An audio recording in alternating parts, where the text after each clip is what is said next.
Welcome back to the Revealed Report. I'm so glad that you decided to come back and join me again for another night. I want to talk about what's really behind the government shutdown and why the Affordable Health Care Act is such a big deal to the radical left. Now, we've been spending a little bit of time talking to you about how the radical left was trying to use it as leverage, and they were using the American taxpayers and the budget as a hostage situation to try to get the GOP to bend their knee, to blow out the budget, and to give trillions of dollars into a broken healthcare system and even give it to illegals. We talked about all of that. However, I want to talk about the bigger picture behind affordable health care. To really understand this, we have to go all the way back to President Barack Hussein Obama and the one who was helping him become the elected candidate. And that was George Soros and the funding that George Soros was pumping into President Obama becoming the president of the United States, because George Soros has always believed that there should be a globalized agenda. And the thing that is standing in the way of this globalized new world order is the United States of America and its sovereignty. And so he wants to erode away American sovereignty, and he wants to go into a globalized agenda. Later on, we find that Klaus Schwab and other ones was calling it Build Back Better, or the Great Reset, or the UN 2030 agenda, which was once upon a time called Agenda 21. It was also the Paris Climate Accord. And you'll find that affordable health care and the climate disaster, so-called climate disaster, catastrophe, all of this goes hand in hand.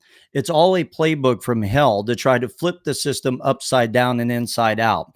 There is a reason why there was a coordinated effort by BLM and Antifa and being funded through non-government organizations, usually under George Soros's control and George Soros's leadership, to try to heat things up in the streets and then begin to fund politicians to come and say that they have the answer. Or in the words of President Barack Hussein, we're going to give you hope, and we're going to give you a change, and we're going to fundamentally transform America. These are color revolutions. George Soros was involved in color revolutions in other countries, and he brought the playbook home to try to heat things up in the streets with BLM and Antifa, and then begin to fund the politicians that's going to come and claim that they have the answers. All you have to do is get rid of the Republicans, because the radical left does not like individual sovereignty. Neither do they like America being a national sovereign nation. They had a global reset agenda. This all goes back to George Soros, Barack Hussein Obama, and it led later on into the Biden administration, and it would have continued on in the Kamala Harris administration if President Trump did not win the election. So let's go back through a little bit of a history journey and let's understand what this is really all about. Because affordable healthcare is not about affordable healthcare at all. It is an agenda. They want to break the system so they can replace the system. And this is also a trial run to push other agendas onto the American people to erode away our national sovereignty and to get us to buy in to this idea that if we push ESG scoring, if we begin to have this globalized great reset, everybody's going to be happy, even though in the end, you will own nothing and so-called be happy.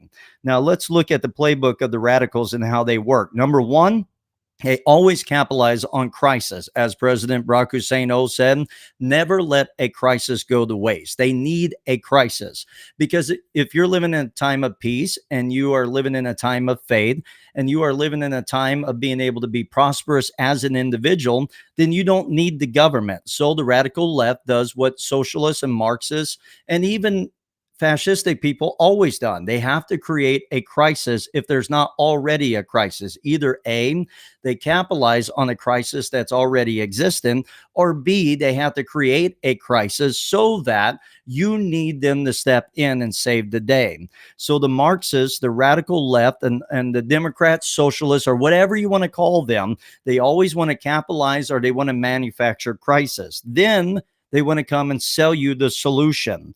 Then what happens is they make it worse. But when they make it worse, no big deal, because it gives us an opportunity to blame the other side. And now that we got you focused on blaming the other side, then we can ask for more so that we can fix what's already broken. Then ultimately we collapse the system altogether and we give you what our true agenda was from the very beginning. This is why the radical left has to lie to their people and deceive their people. They can't just come out and tell you what their full intention is, because most people will reject it because it's radical and it's tyranny at its highest level. So what do they do instead? Instead of telling you exactly what they want to do, they capitalize on crisis, and then they begin to say that they have the solution, and then they make it worse, and they use that as an advantage point to blame the other side and tell you that they can resolve what the other side messed up by just giving them more power, more control, and more money. Just let them tax you to death. Just let them print money hot off the presses, and they're somehow going to fix it until they finally collapse it all together and give you exactly what they wanted to give you from the very beginning of time. This is the hallmark of the radical Marxists, the radical left, or the fascistic ones. They always have to use crisis. You see, Vladimir Lenin became the leader of Russia because he capitalized on the crisis. Under Tsar Nicholas II during World War I, you find that Russia was in hunger. They were broke and they were losing the war and they were being embarrassed, and their national pride began to dissolve. So what did Vladimir Lenin do? He came in and he said he has the answer, and he began to capitalize on the crisis, and he began to tell them that if they would just buy into these socialistic, Marxist, communistic ideas, then they're going to resolve all the problems. But what happened in the end? Gulags and hunger, and they crushed the capitalists. People were sharing houses with one another, and they began to tear down your individual liberty and your freedom. They began to run the church underground. They began to, in excruciating ways, begin to punish pastors and clergy people and anybody that identified with Christianity. And I want to read to you a Revealed Dispatch article that I have up that I haven't put out yet. So you're getting it before anybody else. It's called The Less Favorite Economic Model, Manufactured Chaos, Inc. And it goes like this. Step right up, folks. Welcome to Crisis Carnival. You've heard to build back better. But what they never told you is that first they have to burn it down and make it worse. That's the left's business model in one line: create a crisis, cash to chaos, and crown themselves as the saviors. They did it with healthcare. They're doing it with climate. And they've been doing it since Vladimir Lenin figured out that desperate people will trade freedom for bread faster than you can say comrade. When Russia sneezed, communism caught fire. Before Lenin sold the Russians on the Utopia package, Tsar Nicholas II's empire was already coughing up smoke. Poverty, famine, and a war they couldn't win. So what did they do? Lenin didn't fix any of it. He just weaponized the misery.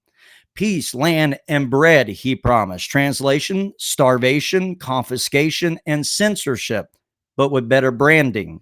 He rolled that chaos straight into power like a Marxist messiah, then delivered the usual heaven on earth package, complete with firing squads, gulags, and glorious equality of shared poverty. Sound familiar? Now let's talk about the Fabian foreplay, the slow burn before the flame. While Lenin was busy overthrowing governments, the Fabian socialists were perfecting the art of boiling the frog. Their strategy instead was, don't light the revolution overnight. Just turn up the heat until the world cooks itself into submission. They wrapped tyranny in tweed and called it progress. They preached that humanity could be reshaped if we just surrender enough liberty to the experts. And today, that same Fabian logic has traded pamphlets for PowerPoints and wears a Davos name badge. Fast forward from breadlines to baselines. The modern Marxists wear better suits, but they use the same dirty playbook. When Obamacare flopped, did they admit failure? Of course not. They blamed capitalism and demanded even more government control. That's like burning down your kitchen and saying the only way to fix it is to set the whole house on fire. In the name of equity, of course. They call it affordable care. We call it highway robbery with a deductible. Billions funnel to insurance companies, taxpayers paying the tab, and when it all crumbles, they sell free health care for all. That's the trickery. It's not reform, it's a multi-level marketing scheme for socialism. The new buzzword, stakeholder capitalism, aka communism with a PR team.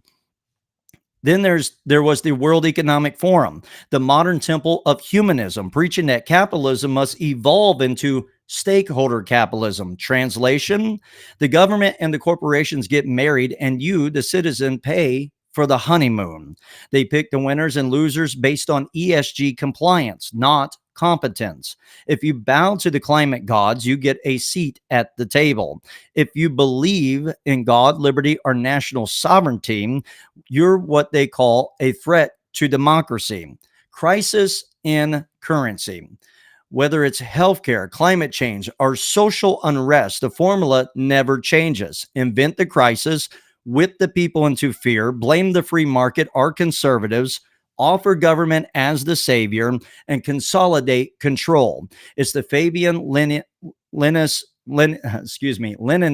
fusion. Slow cook the culture until the frog stops kicking, then feast. Humanism, the religion of the self-made God.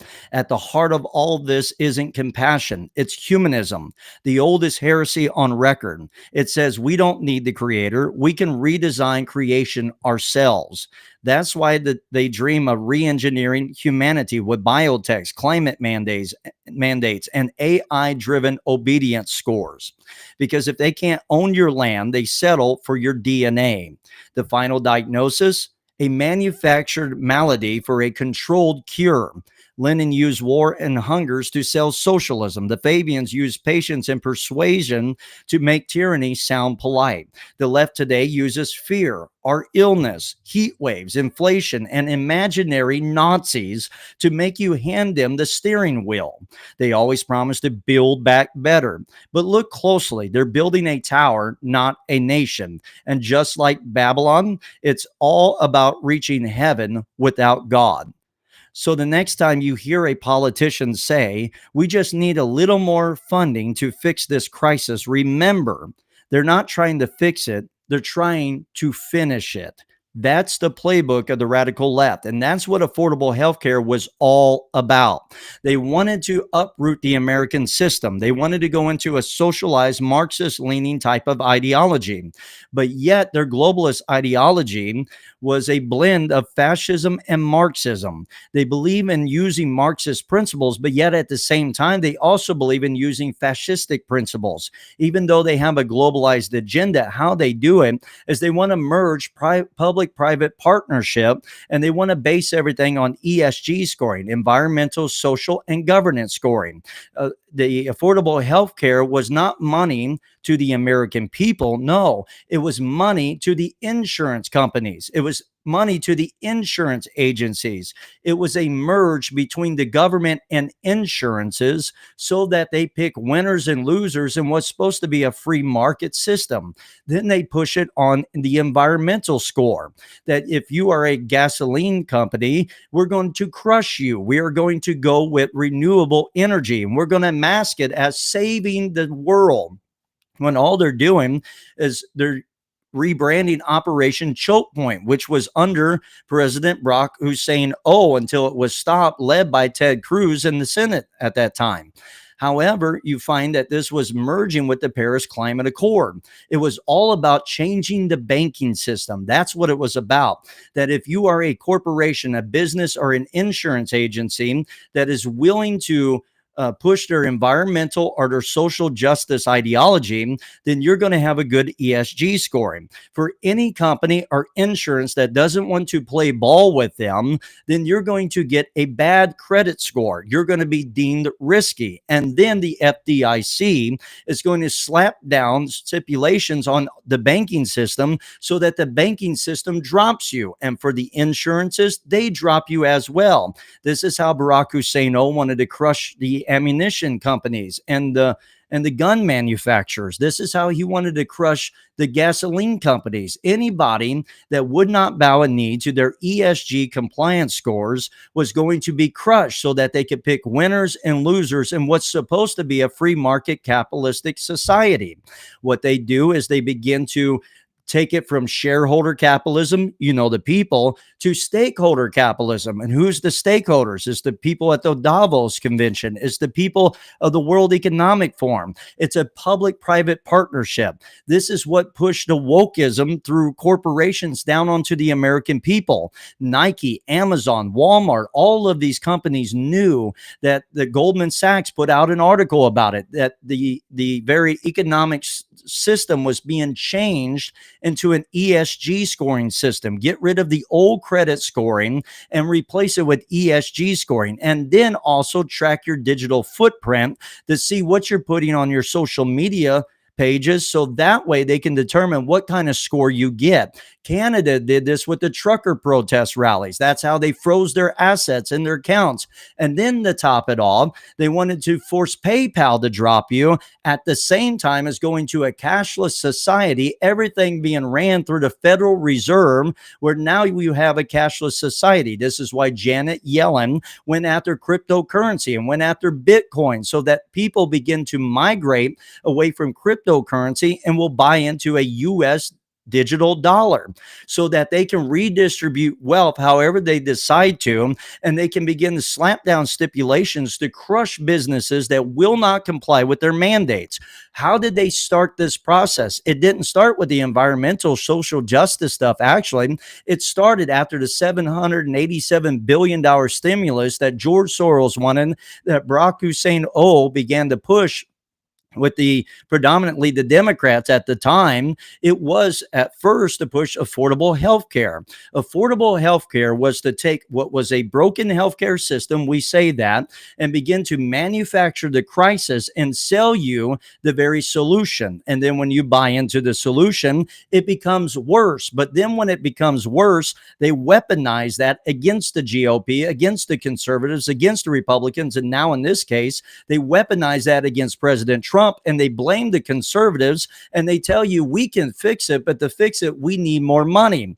We need to print more money. We need to tax more people. And we need to push that through to resolve the problem. But the problem with that is when they do that, they are collapsing the system. And when the system collapses and people are in desperate situations and they are looking for an answer, then the people that broke it, sold you to caste, made it worse, then comes in and says, we can fix it. All we got to do is have socialized health care, making you dependent upon the government. Socialized health care. And then they begin to brand it with good PR. It is a human right to have health care for all. And this is why they push health care for illegals as well. It is to fulfill their agenda. Their agenda is to take us from a capitalistic society, to take us from a free market society, to take us from a constitutional republic and push us into a stakeholder capitalistic ideology where there's a public-private partnership, where big corporations begin to merge with the government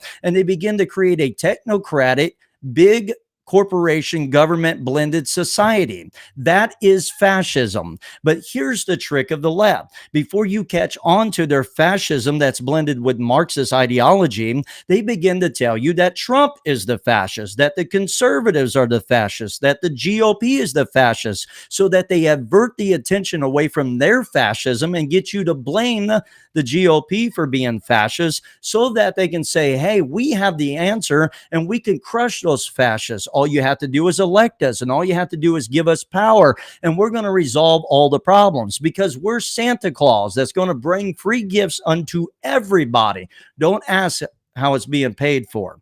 This was the agenda all along. This is what affordable health care is all about. It's not about trying to give you health care. It's about breaking the system. It's about replacing it with a stakeholder capitalistic society where the winners and losers become the big capitalist corporations that will begin to bend the knee to the tyranny of the radical left's demands. This is what the World Economic Forum was talking about. This is what they were talking about in Davos. This is what Klaus Schwab was all about. This is what BlackRock was trying to do when they were trying to crush the very corporations that would not play ball. They put them on a watch list. I think it was like 251 businesses that was not pushing ESG scoring. And so what they were doing is putting putting them on a watch and trying to cut off the funding from those businesses and begin to funnel it to businesses that would comply. In the case of affordable healthcare, it's insurance companies that are getting wealthy. I thought they were for the poor. I thought they were for the people. Rather, what they were for is insurance companies. So that way they can shovel the money through insurance companies and they can be shoveled back into unelected bureaucrats. And it's just one big old Ponzi scheme where all of them at the top get rich and we that are in the middle become crushed until it's serfdom, which is exactly what we were to stand against as the American people. We did not want human tyranny. That's why we became the United States of America. George Soros has always hated the United States of America. He fancied himself as some kind of god using color revolutions to flip systems inside out, upside down. And then he began to fund the very candidacy of Barack Hussein, and his demands were affordable health care. Also, it was the fight against climate change. At one time, it was global warming, then global cooling, until they got wise and figured out if we just call it climate change, we don't have to redefine it every decade. This was a system to crumble the very capitalistic society of America, to move us from a constitutional republic into a great reset, build back better, new world order. This was the plan the entire time. I want to give you another Revealed Dispatch article I wrote. The Great Healthcare Deception, How Affordable Care Was a Trojan Horse for Socialized Medicine. The promise that never was. The Affordable Care Act was sold to the American people as compassion wrapped in reform. Affordable health care for everyone, ending greed and ensuring fairness. But behind that shiny marketing slogan was the oldest trick in the socialist playbook. Break what works, blame your opponent, and then sell tyranny as the cure. Barack Obama and his administration swore that if you like your doctor, you can keep your doctor. A lie so blatant, even the liberal press couldn't hide it. The real purpose was never to make healthcare affordable. It was to shift control from patients and doctors to bureaucrats and insurers, and eventually to government itself. The money trail. Insurance companies got rich. You got the bill. Under the ACA, billions in taxpayer money flowed directly to insurance companies through subsidies, risk corridors, the reinsurance programs. The Cato Institute and multiple congressional reports exposed how the Obama administration diverted as much as $5 billion to prop up private insurers when the numbers didn't add up. Instead of affordable care, Americans got higher deductibles, fewer options, and skyrocketing premiums. Thanks, President Barack Hussein, and thanks to the radical left, which were responsible for the government shutdown because they want to push this because of their global agenda. All while the federal government forced you by law to buy a product you may not have wanted. That's not reform. That's extortion with paperwork. The blame game strategy. When the plan predictably began collapsing under its own weight, the left used the next phase of its playbook. Blame the Republicans and Trump for sabotaging it. Claim it would have worked if only they poured in more taxpayer money. Purpose? Medicare for all as the only fix. Conveniently, their end goal from the start. It's the same Marxist tactic used across history. Create dependency, let the system fail, then centralize all control for the people. The ideology and for the people is just a slogan. They don't really mean it that way. The ideology behind the policy, this isn't just about healthcare. It's about worldview. Dr. Ezekiel Emanuel, a chief healthcare advisor to the Obama administration, and brother of Rahm Emanuel, famously argued that after the age of 75, life loses its value to the collective good, and that society shouldn't invest in prolonging it. The idea wasn't born in a vacuum. It echoes the words of George Bernard Shaw, the Fabian socialist, who once said people should come before a board and justify their existence to receive medical care. That's not compassion. That's state-sanctioned utilitarianism. I can't even speak tonight. Sinuses and allergies. Sorry. The cold arithmetic of socialism, where individual worth is measured by productivity and age, and not by divine value. Let me give it to you from George Bernard Shaw many years ago himself. You must all know half a dozen people at least who are no use in this world, who are more trouble than they are worth. Just put him there and say, sir or madam, now will you be kind enough to justify your existence? If you can't justify your existence, if you're not pulling your weight in the social boat, if you're not producing as much as you consume, or perhaps a little more, then clearly we cannot use the big organization of our society for the purpose of keeping you alive, because your life does not benefit us and it can't be of very much use to you. So George Bernard Shaw did not believe that unless you're pulling for the collective good, we should be using healthcare or any of these things to prop up your life, that your life is only valuable if you're pulling for the collective good. Now, George Bernard Shaw was part of the Fabian Society. The Fabian Society was the ones responsible for the London School of Economics. By the way, this is the stained glass window of the London School of Economics. It shows them heating up the world and hammering it so they can create a new world order. The idea, the concept behind that is to heat it up with issues, heat it up with crisis, heat it up with chaos, and begin to play on that crisis and begin to continually hammer away until you can reshape it into the new world order that you desire. It takes away God from being the creator and the very divine one that's controlling the world and world affairs to man controlling it. Humanism, man becomes God. And they intentionally try to heat things up, and they slowly continue to work until finally it gets bad enough that they can reshape it exactly the way they desire it to be shaped. Now, they also have the very symbol of a turtle because they said it takes time. But if you keep heating up the issues, if you keep using crisis or manufactured crisis, you can keep hammering and chipping away until you can shape the world into exactly the way you want to shape it. Now, this is another logo for the Fabian Society. That is a wolf in sheep's clothing. They knew that they had to deceive the people. They couldn't just come out and tell you exactly what they believe in, but they had to subtly deceive you over time so that you keep buying into it. They keep heating it up. They keep trying to sell you the answer until finally they can flip it upside down and inside out. Now, let me tell you who comes from the London School of Economics. George Soros comes from the London School of Economics, who also fancied himself as some kind of god who was wanting to enact color revolutions and did successfully in other countries where they heated things up in the streets and they got politicians to lie to you. And over time, they could change the very leadership and they can push it into some socialized Marxist globalist agenda.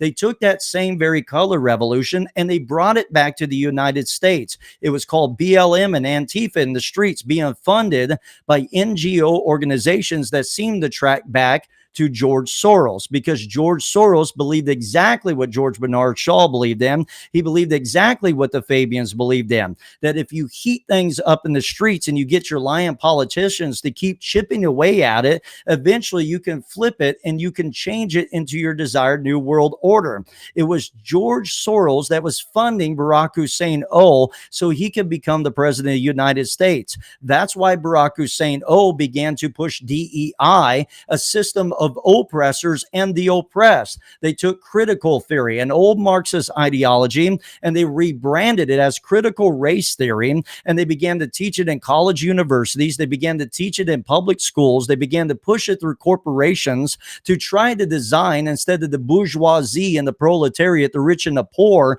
just get them racially fighting one another, begin to heat things up in the street and tell them that you have the answer. You're going to bring hope. You're going to bring peace. You're going to bring change, when really all you're trying to do is fundamentally transform America, not make America great again, not try to restore it to its founding principles of liberty and justice for all, but rather instead, you're going to try to fundamentally change it. And they were using affordable health care. They were using climate change. They were using DEI, which is packed into ESG scoring, for the purpose of heating things up, lying to the people, keep chipping away until finally they can reshape it into their Great Reset or their Paris Climate Accord or their UN 2030 or their Agenda 21. It makes no difference. It's the same dirty harlot called Mother Babylon in just a nicer dress, but it's the same wicked woman with the same evil agenda. And every single time it is seducing that makes people feel like they're out for your good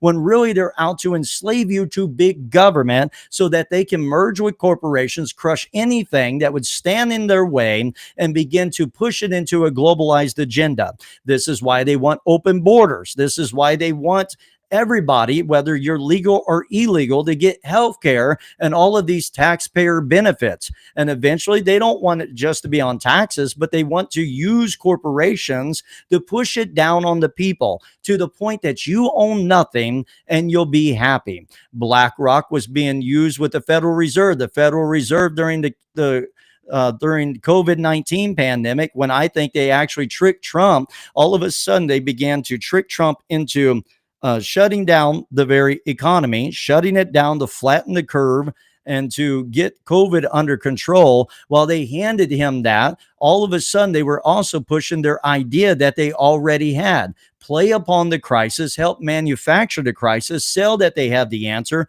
print the money hot off the presses to stabilize the economy, and shove it into Amazon, shove it into Nike, shove it into these big corporations, and then all of a sudden tell them that since you got that, now you're going to have to comply with ESG scores. That's why they wanted to shutter the doors of our churches. That's why they wanted to shut down middle-class businesses, because they wanted to use big corporations to bring them together in a public-private partnership of this great reset so that they can bypass your constitutional rights that protects you from big government, not from big corporations, and push that down on you. At the same time, if you try to speak out against it, all of a sudden the government began to join league with the big tech companies, Facebook, Twitter, and Instagram, and they wanted to silence you. They wanted to send their fact checkers out on you. They wanted to send their Facebook police to silence you, to demonetize you on YouTube, to lock up your accounts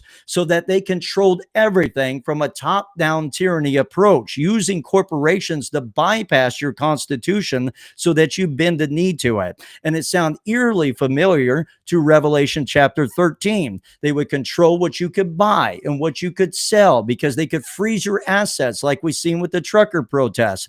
As a matter of fact, even though Vladimir Putin was wrong for invading Ukraine, they were trying to use this even on Russia to see if this system would break them as well. That is the global reset ideology. And that's what George Soros wanted. That's what Barack Hussein wanted. That's what Lion Biden wanted. Either he wanted it or he was so incompetent that he didn't realize that they were pulling him like a puppet on the strings, which is probably plausible. This is what Calamity Connie Harris would have been pushing. This is what Hillary Clinton wanted to push. As a matter of fact, they were enacting color revolutions in other countries on non-government organizational power funded by George Soros. That's what they were doing when they were meddling in the affairs of Israel under Barack Obama, as they were trying to get a socialistic leader in Israel. They were trying to do it domestically and foreign, which is super evil because they were trying to re-engineer humanity and the world structure to get this great reset idea. Because in their heart, they think they can resolve all the problems. All they have to do is have enough power and they'll take care of you. BlackRock also went in and they started buying up houses in Austin, Texas, Dallas, Texas, Atlanta, Georgia, big cities. They went in and they've kept buying up single family households, sometimes given $100,000 over the asking price at 1% interest. Nobody could compete with that. And instead of reselling it, they went in there and they made it environmental friendly and they began to rent it out, crushing the American dream. And when they rented it out, they had to raise the price to compensate for all of the changes that they made to the home. And remind me how the radical left, remind me how the Democrat Party, remind me how Obama, remind me how Chucky Schumer, AOC, and the squad and all the radicals are out for the poor. Remind me of how they want to take care of the lower class, the poor people that just need the upper hand. No, what they do is they wear the mask of every Marxist wore, and they come and act like they're for the people. Power for the people, man. We're going to speak truth to power, while they enslave you and they push this agenda right down on you. This has been the playbook all the way back to Barack Hussein. And affordable healthcare was one of the pioneers for this plan. It's not about healthcare. It's about breaking the system and replacing it with a globalized tyranny. And they think they're going to fix all the problems. But every time they control you, they make your life more of a living hell on earth. You have to reject the nice slogans. You have to reject the lying deceit that they're trying to play on you. It is trickery at its highest level. That's all this is. Now, I want to go back to the article that I was reading and continue on with it. Because what they do is they create dependency, let the system fail, and then they centralize all of the power. This is exactly what they've been doing time and time and time again. This isn't just about healthcare. Remember, 75 years and older, they didn't believe that we should use the medical companies and the doctors in that to prop up your life, just like George Bernard Shaw believed in, Ezekiel Emanuel believed in. Why? George Soros came from the London School of Economics, where George Bernard Shaw was responsible. Fabian Society was responsible for building, and this ideology was in the Obama administration. This ideology is in the radical left. This is how they feel that they're going to save money on healthcare. Just let grandma and grandpa die after 75 years of age because they're not pulling for the collective good. And you wonder why they don't really care about aborting babies, a mass genocide on babies, because babies ain't bringing in money for the collective good. They don't care about the human life. They care about their agenda. This is why they're willing to knife Chucky Schumer in the back, because they don't care about you as an individual unless you are fulfilling the marching orders of the collective whole. And the moment that you don't, you lose your individual value, and they're willing to discard you. Sadly, Chucky Schumer is being stabbed in the back by the ones he was bowing down to. Let this be a reminder that when you bow down to them and you think that you're going to win their favor, it's only a matter of time they're going to stab you in the back if you don't keep complying with them. That's not compassion. That's a state-sanctioned tyrannical power. The cold arithmetic of socialism, where individual worth is measured by productivity and age and not divine value. The pattern of collapse, step by step. This is how the scheme works. Create a crisis or capitalize on one by inflating cost and restricting access. Blame capitalism and conservatives for the crisis. Promise government intervention as the solution. Expand bureaucracy and dependency until the private system collapses. Nationalize what's left, calling it free healthcare for all. And when that inevitably fails, they'll say, we just need more funding and more control. It's a snake eating its own tail, and every bite devours another piece of American freedom. The truth we must reclaim. Healthcare reform should have been about restoring freedom, transparency, and accountability, letting doctors and patients decide, not politicians and corporate lobbyists. Instead, the ACA turned medicine into a bureaucratic maze, weaponized as a political tool to inch us closer to full socialistic dependency. The left's so-called cure was designed to make America sick, spiritually, economically, and morally, until we beg for government to be our savior. But America doesn't need socialism in a white coat. We need truth, we need liberty, and we need local responsibility, not bureaucratic collectivism. Now, let me just go on to tell you how this plays in the bigger grand scheme of things. I want to read you another article here. It's called The Great Reset, because playing God wasn't enough. Now they want to rebuild you. Watch how bad this actually gets when you get down to the root of it. The Great Reset, brought to you by people who think you're the problem. You've heard the slogan, build back better. Translation, break it all first. The World Economic Forum said the Great Reset would reshape economies and societies. What they forgot to mention is that their ultimate project isn't just about reshaping markets. It's about re-engineering mankind. Apparently, God's original design didn't meet their quarterly ESG scores. When pandemic became the PowerPoints. Remember 2020, the lockdowns, the fear, the we're all in this together commercials? While you were disinfecting your Amazon packages, Klaus Schwab was writing COVID-19, the Great Reset, and pitching humanity's newest software update. I quote, the pandemic represents a rare but narrow window of opportunity to reset our world, end quote. A window of opportunity. For normal people, that means cleaning the garage, right? For the elites in Davos, what it meant was installing surveillance capitalism and biometric ID systems under the banner of public health. Stakeholder capitalism, communism with a suit and a LinkedIn bio. They called it stakeholder capitalism. I call it communism with better branding and blended with fascism. Under this model, corporations didn't answer to shareholders. Oh no, the people who actually invested. No, instead, they were answering to a vague collective good, conveniently defined by unelected bureaucrats and NGOs, non-government organizations. It was a rigged game.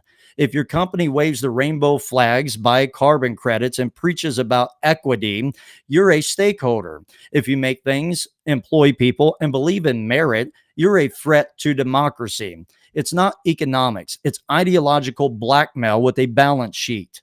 You'll own nothing and they'll own you. The infamous WEF video told us you'll own nothing and be happy. That's cute. Until you realize they weren't joking. They want to rent you your own existence, your house, your car, your thoughts, your data, your health record, all under sustainable access. Ownership isn't just about stuff. It's about self.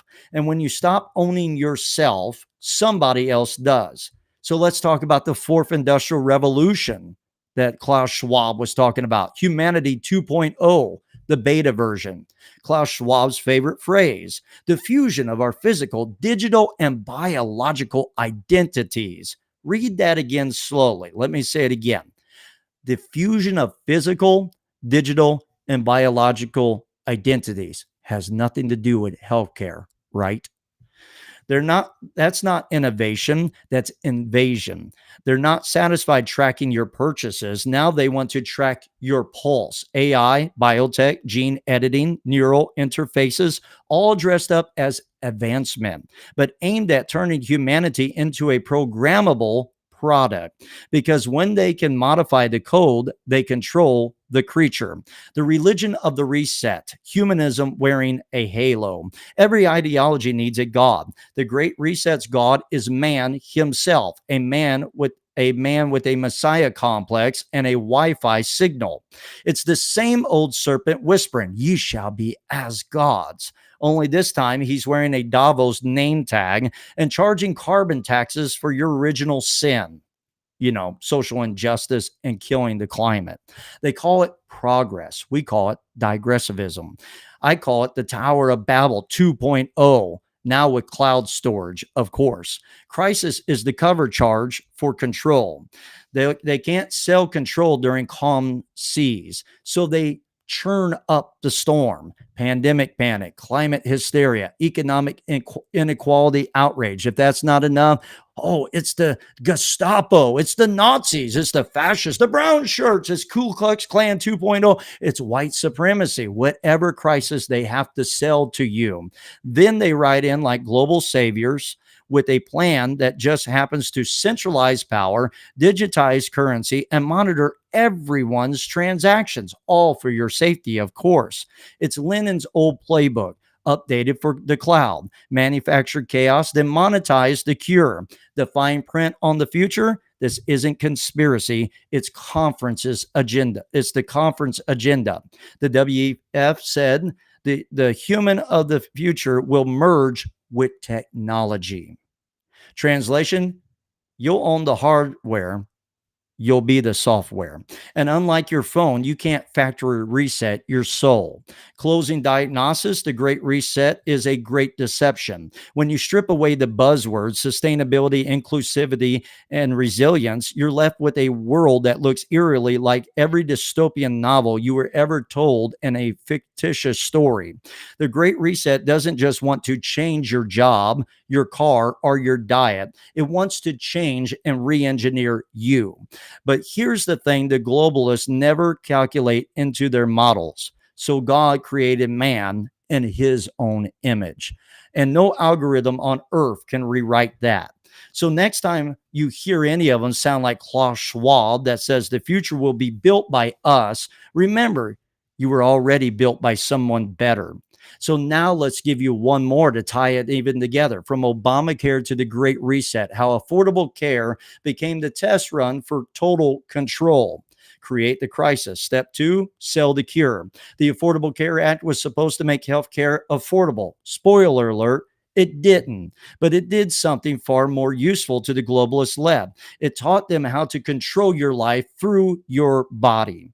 What better test market for tyranny than medicine? If they can't convince you it's for your health, they can get you to do almost anything, pay any tax, sign any waiver, download any app, and even surrender your conscience if it's for your safety, of course. Welcome to the trial run for the Great Reset. Obamacare, the beta version of biopolitics. Let's get real. The Affordable Care Act wasn't a humanitarian program. It was a data harvesting gold mine and a bureaucratic chokehold disguised as compassion. Every doctor, every patient, every prescription moved into centralized databases. The government became the middleman between you and your physician, or as the elites call it, equitable access. Sound familiar? It should. The World Economic Forum was using that exact phrase for digital health passports, global medical records, and bio ID verification.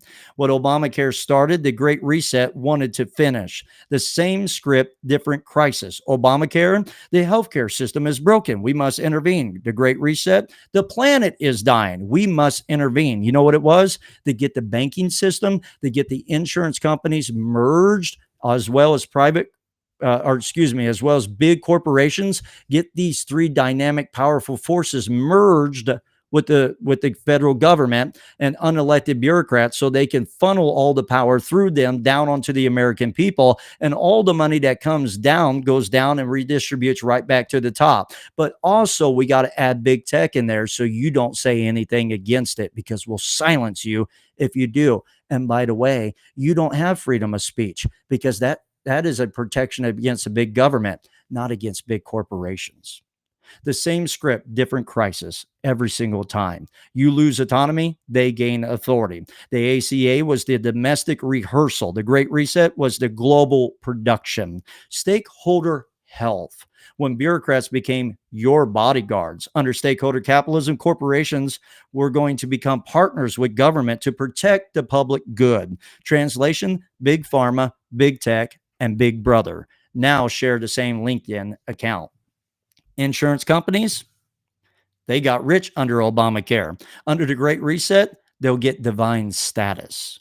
Why? Because when the globalists own the healthcare system, they don't just control medicine, they control morality. They decide what's safe, what's healthy, and eventually what's acceptable. Ezekiel Manuel on the 75-year-old expiration date, Obama's own healthcare advisor, Dr. Ezekiel Emanuel, famously arguing life after the age of 75 has diminishing returns. They're out for the people, right? That's not medicine, that's moral math. The same utilitarian logic that the Fabian socialists and World Economic Forum worship. Their doctrine is simple. If it doesn't serve the collective, it doesn't deserve to continue. That's why the same people who want to manage your healthcare now want to manage your carbon footprint, your digital identity, and your future's children's DNA. It's not healthcare anymore. It's human careless. The Great Reset's endgame, the human body as property of the state. The Affordable Care Act was the first step in redefining your body as public domain. Mandatory coverage, federal databases, bureaucratic approval for procedures, and when you protested, you were accused of hating the poor. The emotional manipulation became the perfect template for the next wave. Digital IDs for your safety, of course, AI monitored diets for sustainability, genetic tracking, for wellness. See the pattern? They use compassion as camouflage and compliance as currency. Build back better because apparently you need a recall. Klaus Schwab didn't come up with the Build Back Better, but he did franchise it. Obamacare built the dependency. The Great Reset was being built so that you would be obedient and comply.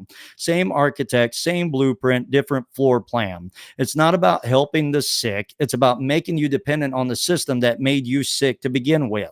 They broke the healthcare system, then offered themselves as the cure. And when that fails, as planned, they'll propose the global solution, the real reset they always wanted in the first place. Don't be fooled. Reset isn't about restarting economies.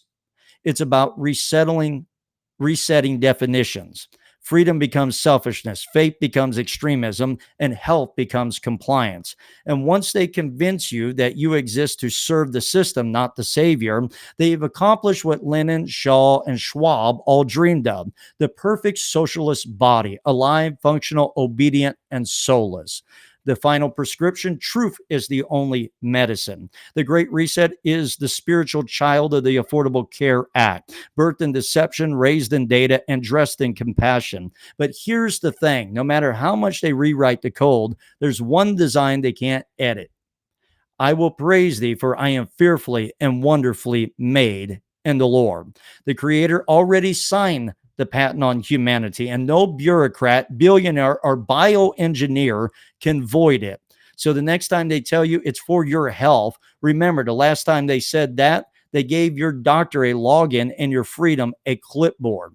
It's all an agenda to crush the American system. Chucky Schumer, AOC, crazy Bernie Sanders, they are the biggest lying deceivers. They are the wolves in sheep's clothing, trying to heat things up and sell the lie to you so that you allow them to take care of your health. You allow them to feed you. You allow them to clothe you. You allow them to control you, that they take care of you from cradle to grave, and they begin to merge from individual rights to a big Leviathan government that you'll own nothing, be happy, they'll own your health. They'll own your kids. And if you want to make it even more frightening, Barack Hussein Obama was even trying to push this on, what was that core, something core with the children, the education system. He was trying to blend all of this together for his globalized agenda because he was just like the father of the digressives, Woodrow Wilson himself.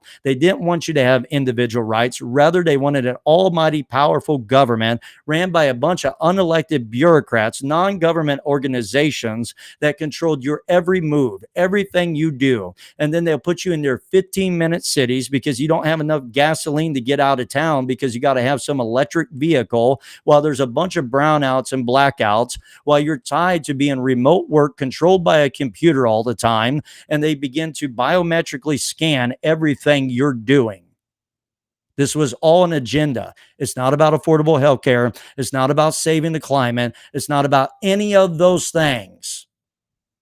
And it's time that we as conservatives see the bigger picture and call it out for what it is. We need to quit playing political correctness. We need to quit being worried about criticism. And we need to call it out for what it is. The Democrat Party hates America. Let me say it again. Let me make it plain. The Democrat Party, they hate America. If you hate America, you belong in the Democrat Party. If you're trying to save America and see it live on, then you need to vote for the Republicans. The Democrat Party has always wore the mask of trying to be out for your good while they try to crush every bit of your freedom, make you dependent upon them for your health, for your food, for your clothes, for your vehicle, for everything, so that they can buy your votes and control you until eventually you don't even need to vote for them. They already have you. And we need to wake up and realize it. I've been saying it ever since I started this up. I've been saying it privately all the way back, even after Trump became the president of the United States. I had so many friends say, this is the golden age, and maybe the Democrats are gone forever. I said, they're not gone forever. They're not gone. The enemy has not gone away forever.